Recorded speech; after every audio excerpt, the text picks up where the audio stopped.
Welcome back to another episode of Fig and Farm at Home. Today's Tuesday. We are doing a quick tip answering listeners' question under 10 minutes. Can we do it? You bet we can. This is a good one. If you have an entryway and you don't know what to do with it, you might want to pay very close attention because I'm helping Julie with hers. All right, enjoy today's show. It's Quick Tip Tuesday. You have questions, I have answers, and I am so glad to be answering them for you today. If you have a question that you want answered on the show, pop into my DMs on Instagram at Fig and Farm. Send me an email at figandfarmathome@gmail.com or join the Facebook group and ask there. bit.ly/design101 group. Let's hop to it. Let's answer your question. And if you find value in this, I'm sure someone else will too. So make sure you share with a friend. So Julie says, my entryway isn't functional or cute. There are shoes everywhere and it looks uninviting. I'd like to give it a facelift. What things should I consider? Okay, Julie. So what I want you to think about first is what is the purpose of that space? Now, you guys all might be rolling your eyes and saying, well, duh, Danny, people enter the door. But really, what is the purpose for you? Are you a front door enterer? Is this a place where this is how you access your home? Or do you go through the garage door, the side door? If this is your front door and this is where you enter, what do you need there? Do you need a place for shoe storage? Do you need a place do you take off your shoes before you go into the house? Is it the last place you leave before you go to work for the day? Do you need to have a mirror so that you can get a last check before you leave the home?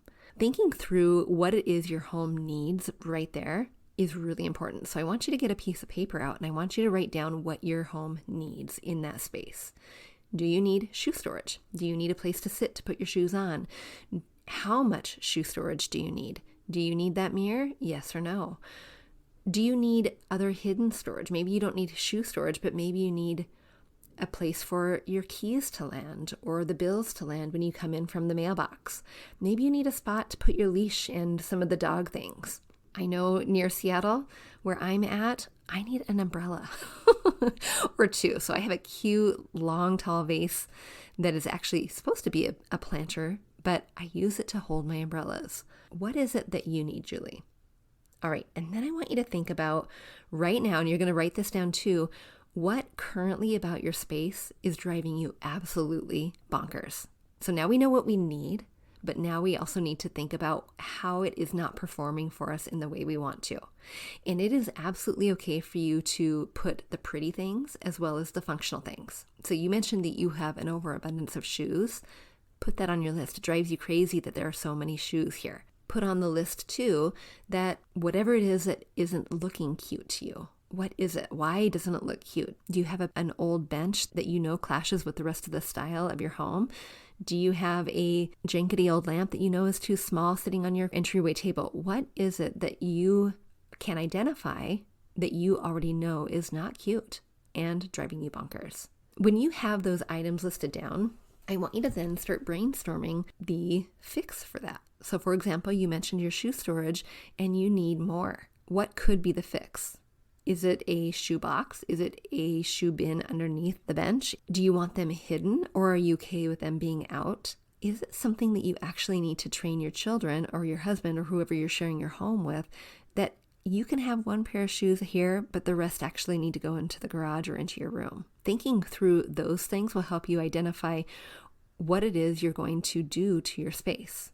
Friends, understanding the purpose of your room is so incredibly important before we start making things pretty. And this is a module we talk about in Home Design 101 at the very beginning. Understanding what the room is doing for you and how it might not be doing its job and how you want it to be performing better for you.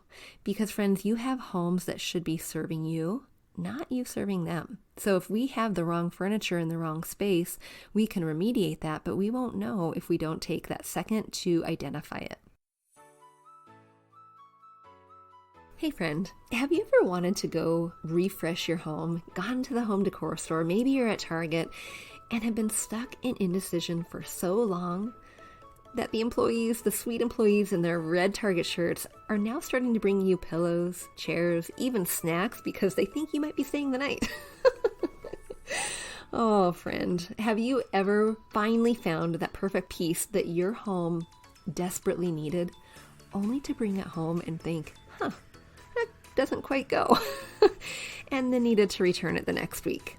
Or even worse, missed the return date and now you're stuck with the silly thing, or you have to sell it on Facebook Marketplace to recoup a fraction of what you paid? Are you constantly wondering why home decorating is so hard and so overwhelming, but why others make it look so easy? And friend, are you looking over your shoulder right now thinking, wait, where is Danny? Does she know? She is speaking directly to me. Oh, do you want to know why?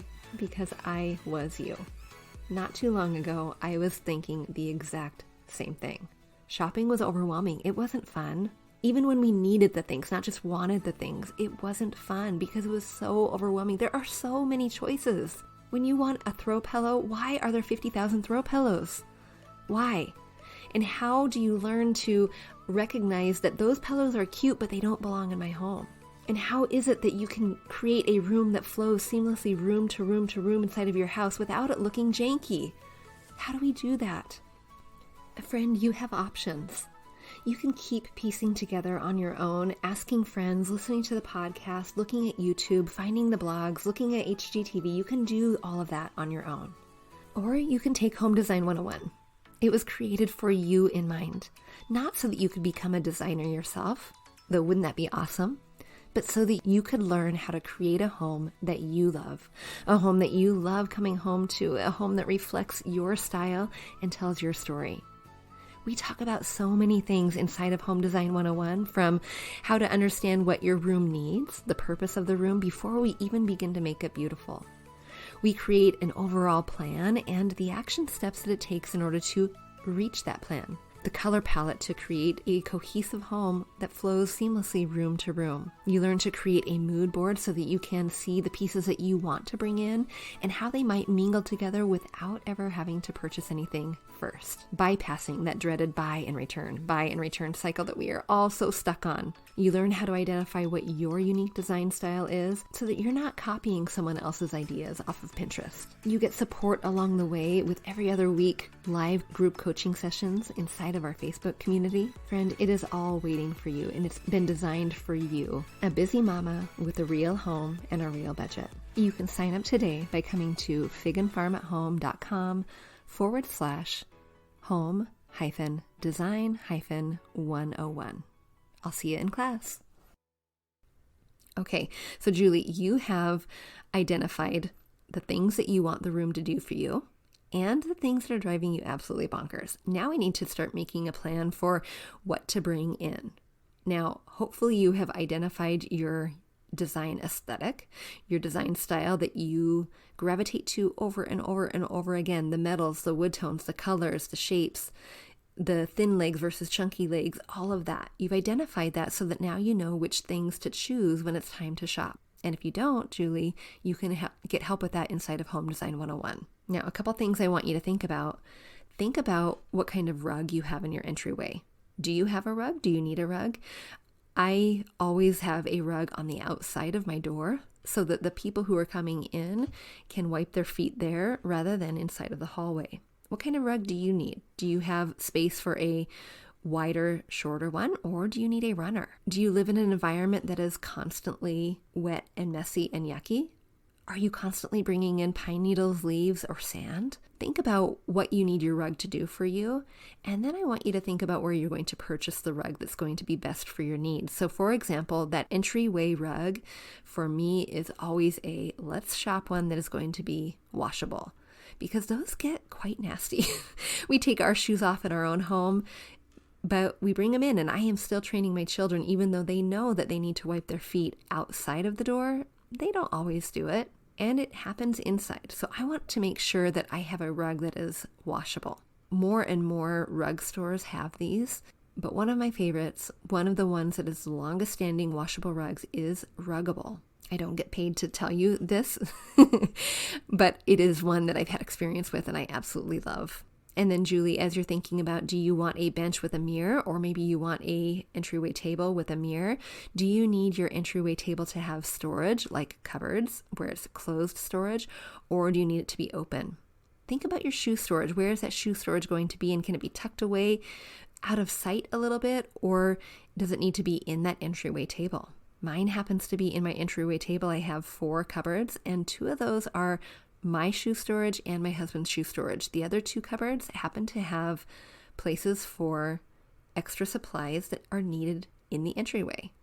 I have a chalkboard sign outside front, so I have chalk inside of my entryway table. I have a lint roller because we have kitties, so I need to have things that are, as I'm getting out the door, I want to make sure that my pants are all rolled out before I step out for the day.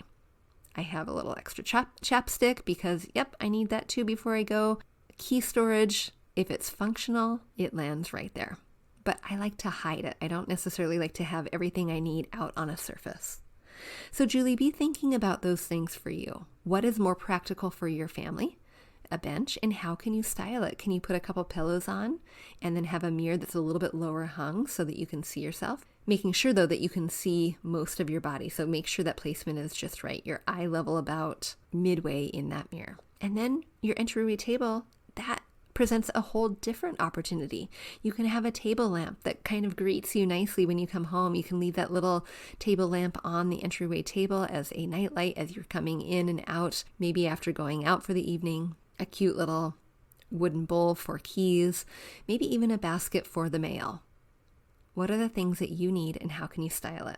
All right, friend, I hope that is helpful for you as you think through what it is your home needs, how it is that it is currently driving you bonkers so you can remediate those things while bringing in furniture items that suit your family's needs in a way that meets your aesthetic. If you have a question that you want answered on the show, email me at hello@figandfarmathome.com. Ask away. I'd be happy to answer. All right, until next time, I'll see you soon.